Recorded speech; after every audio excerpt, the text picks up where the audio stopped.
देखिए, पटना हाईकोर्ट ने कुशवाहा जाति यानी सम्राट चौधरी के जाति को लेकर एक अहम फैसला दिया है। कोर्ट ने कहा है कि कुशवाहा जाति के लोग अति पिछड़ी जाति का आरक्षण नहीं ले सकते हैं। हाईकोर्ट ने कहा है कि कुशवाहा और दांगी जाति अलग है और कुशवाहा जाति के लोग दांगी को मिले आरक्षण का लाभ नहीं ले सकते हैं। जी हां, आपको बता दें कि बड़ा झटका लगा है। बता दें कि दांगी जाति को कुशवाहा जाति के ही उपजाति माना जाता है, लेकिन सरकारी दस्तावेजों में दोनों को अलग समूह में रखा गया। दांगी को अति पिछड़ी जाति का दर्जा मिला हुआ है तो कुशवाहा ओबीसी यानी अन्य पिछड़ी जाति में आते हैं।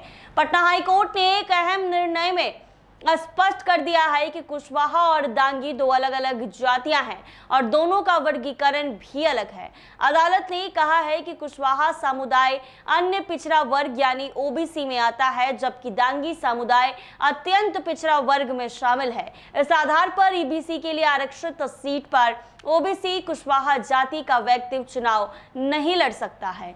जी हां, क्या है पूरा मामला? बता दें कि मामला पश्चिम चंपारण जिले के बेतिया प्रखंड स्थित वजह वसमहापुर पंचायत से जुड़ा है। यहां 2021 में हुए पंचायत चुनाव में मुखिया पद के लिए मनोज प्रसाद का चुनाव हुआ था।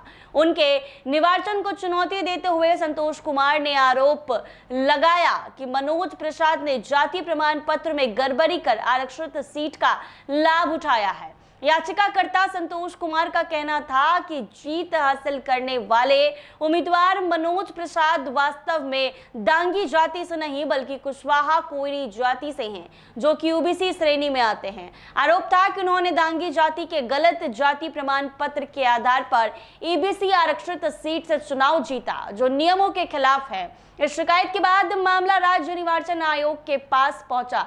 आयोग ने इसकी जांच के लिए 3 सदस्यीय समिति गठित की। जांच रिपोर्ट में कहा गया कि उम्मीदवार कुशवाहा जाति से संबंधित है, न कि दांगी जाति से, लिहाजा उनका चुनाव गलत है। आयोग ने मुखिया मनोज प्रसाद का चुनाव रद्द कर दिया। पद से हटाई गई मुखिया मनोज प्रसाद ने निर्वाचन आयोग के फैसले को पटना हाईकोर्ट में चुनौती दे दी। मामला जब हाईकोर्ट पहुंचा तो अदालत ने दोनों पक्षों की दलीलें सुनने के बाद महत्वपूर्ण टिप्पणी कर दी।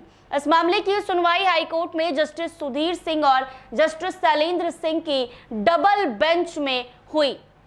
हाईकोर्ट की बेंच ने सभी पक्षों को सुनने के बाद कहा कि कुशवाहा और दांगी जातियों का सामाजिक वर्गीकरण अलग है।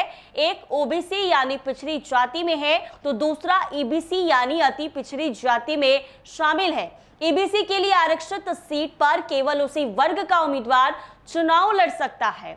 अदालत ने यह भी कहा है कि प्रस्तुत साक्ष्य और तथ्यों के आधार पर याचिकाकर्ता मनोज प्रसाद अपने आरोप को साबित नहीं कर सके। वो नहीं साबित कर पाए कि अति पिछड़ों के लिए आरक्षित सीट पर वो कैसे चुनाव लड़ सकते हैं। इस कारण कोर्ट ने याचिका खारिज कर दी है। जी हां, आपको बता दें तो कहीं ना कहीं इस जाति को बड़ा झटका लगा है। ऐसे ही तमाम अपडेट्स के लिए बने रहे NBC 24 के साथ।